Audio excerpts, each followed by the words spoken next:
दोस्तों यहाँ पर कुछ महत्वपूर्ण प्रश्नों को आप लोग देखने वाले हैं, तो चलिए शुरू करते हैं। भारत का पहला वेटलैंड संरक्षण और प्रबंधन केंद्र किस शहर में स्थापित किया गया है? वेटलैंड का मतलब क्या होता है, पहले ये जान लीजिए। वेटलैंड का मतलब होता है जहाँ 2 फीट 3 फीट 4 फीट जल का जमाव हमेशा रहे, सालों भर रहे, चाहे 2 फीट पानी रहे या 4 फीट पानी रहे, और साथ ही साथ वहाँ ग्रीनरी भी रहे, यानी हरियाली भी वहाँ हमेशा रहे, छोटा मोटा पौधा रहे, जलकुंभी वगैरह रहे, और साथ ही साथ वहाँ कुछ जंतु भी रहे, जलीय जंतु, मछली हो गया, कछुआ हो गया, कुछ इस तरह का प्राणी वगैरह भी वहाँ पर रहे, तो उसी को वेटलैंड यानी हिंदी में आर्द्र भूमि कहा जाता है। और आर्द्र भूमि संरक्षण और प्रबंधन केंद्र किस शहर में स्थापित है? ऑप्शन है बालासोर, विशाखापट्टनम, कोच्चिन और चेन्नई। इसका सही आंसर बताइए आप लोग। इसका सही आंसर होगा चेन्नई। इसका सही आंसर क्या होगा? Chennai is the right answer. आर्द्र भूमि के बारे में दोस्तों एक बात को आप लोग को पता होना चाहिए। जो आर्द्र भूमि है, आर्द्र भूमि दिवस मनाया जाता है 2 फरवरी को। कब मनाया जाता है? 2 फरवरी को। इसको आप लोग याद रखेंगे। हाल ही में चर्चा में रहा गुरु घासीदास राष्ट्रीय उद्यान किस राज्य में है? गुरु घासीदास राष्ट्रीय उद्यान किस राज्य में है? 4 ऑप्शन आपके सामने हैं, हरियाणा, राजस्थान, तमिलनाडु और छत्तीसगढ़। तो इसका जो सही आंसर होगा, इसका सही आंसर क्या होगा? वो होगा छत्तीसगढ़। अब गुरु घासीदास राष्ट्रीय उद्यान चर्चा में क्यों था, जरा ये जानिए।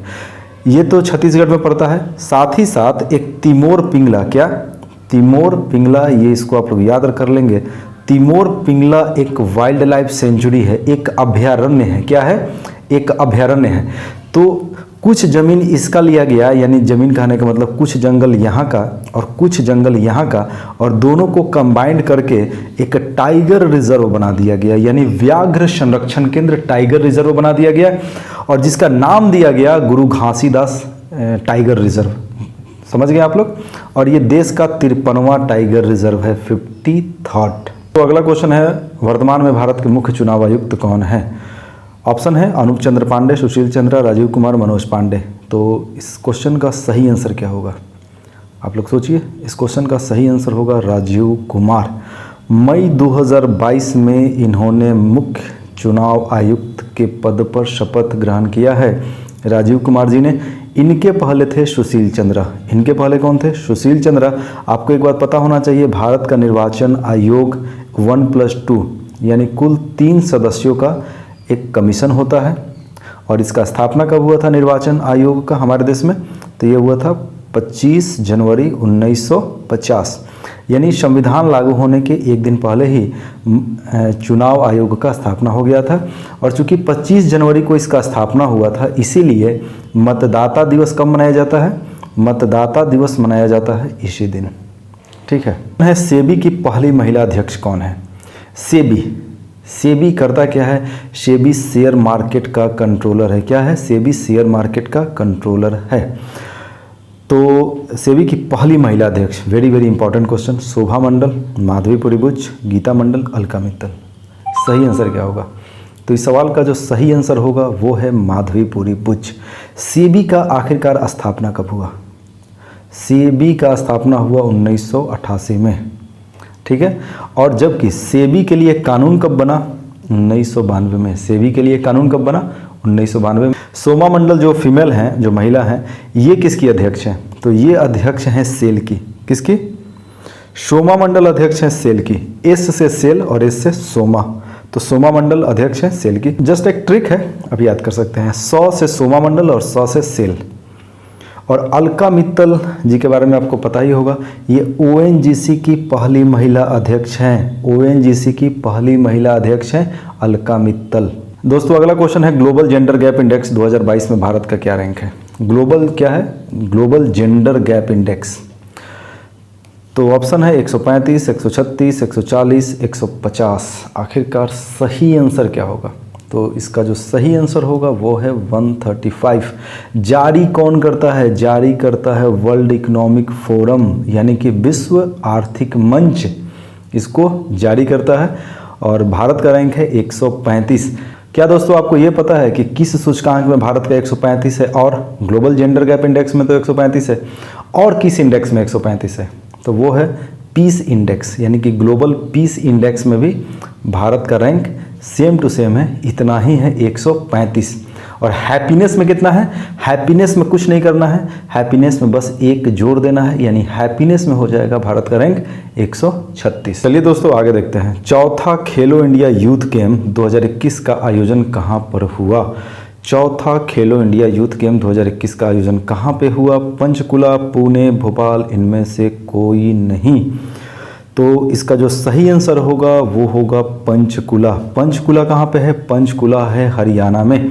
यानी कि जो चौथा संस्करण है खेलो इंडिया यूथ गेम का वो हरियाणा के पंचकुला में हुआ है।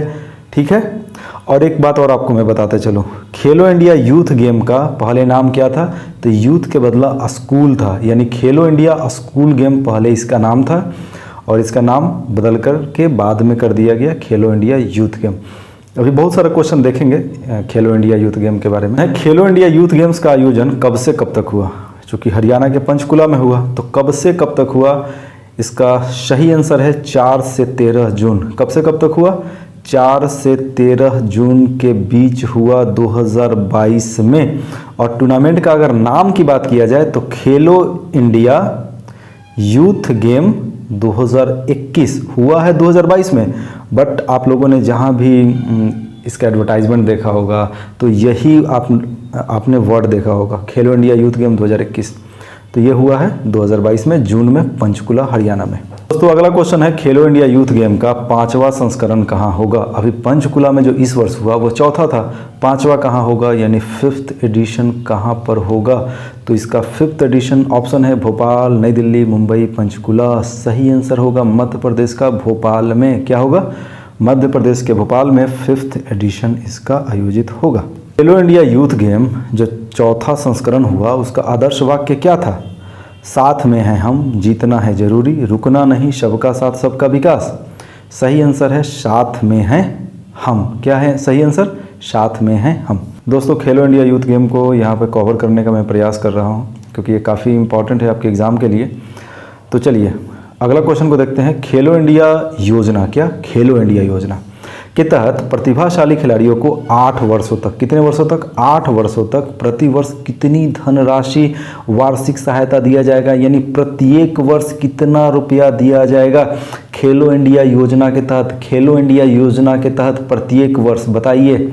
और ये राशि यूथ को ही मिलेगा जो एकदम बहुत ही बेहतरीन परफॉर्मेंस करते हो अपने क्षेत्र में। तो इसका सही आंसर क्या होगा? 5 लाख, 12 लाख, 13 लाख, 6 लाख, प्रत्येक वर्ष इतना राशि मिलेगा 8 वर्षों तक। सही आंसर है 5 लाख।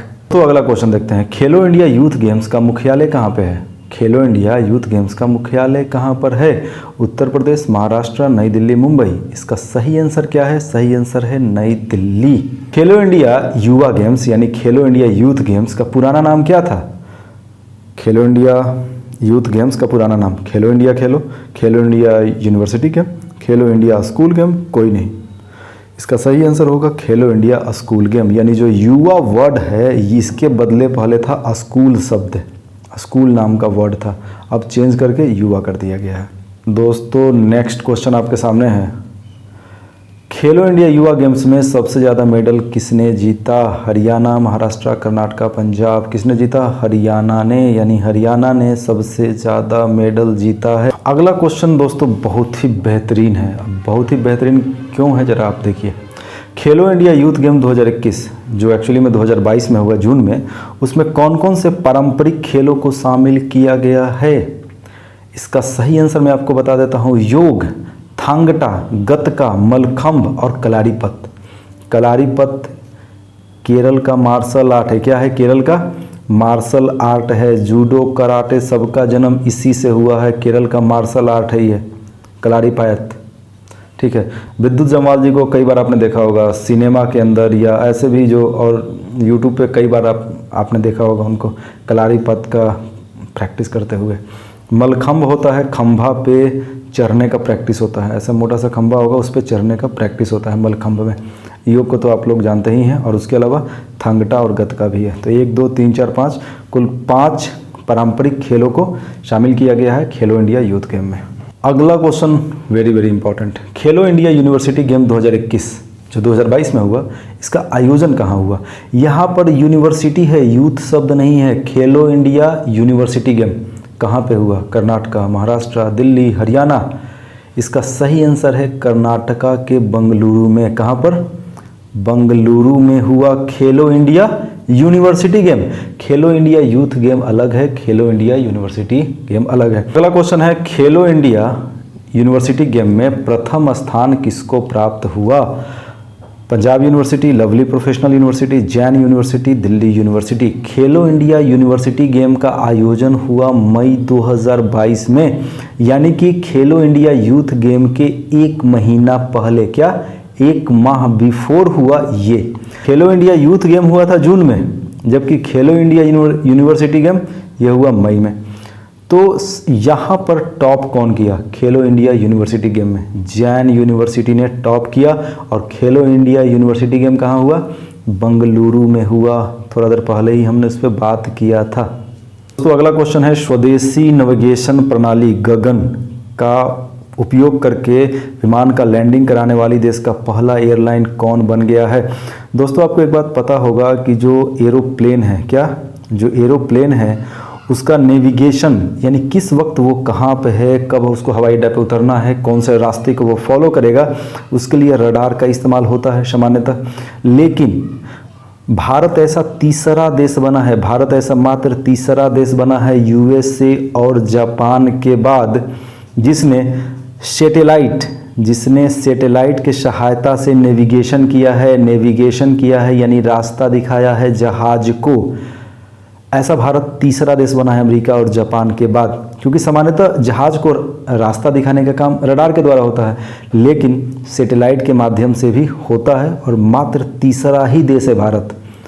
तो कौन सा विमान ने ऐसा लैंडिंग किया है भारत में? इसका सही आंसर है इंडिगो। कहाँ पर लैंडिंग हुआ है? तो किशनगढ़ में। कहाँ पर? किशनगढ़ कहाँ है? राजस्थान। और गढ़ करके मैक्सिमम जो होता है उसका आंसर राजस्थान ही होता है, तो इसको भी आप लोग याद कर लेंगे। इस्तांबुल यानी कि तुर्की का तो नया नाम आपको पता ही है, तुर्कीये। तो तुर्कीये में इस्तांबुल है, वहाँ पर आयोजित हुआ विश्व महिला boxing championship 2022।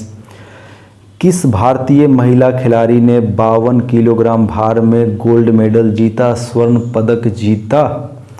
Lovlina Borgohain, Sarita Devi, Nikhat Zareen, Mary com.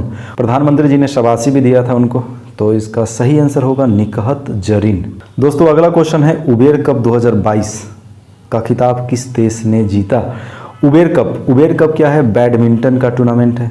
किसका? बैडमिंटन का टूर्नामेंट है और महिला बैडमिंटन का टूर्नामेंट है। साथ ही साथ ये टीम इवेंट है। कैसा इवेंट है? टीम इवेंट है। तो किसने जीता? सही आंसर होगा दक्षिण कोरिया।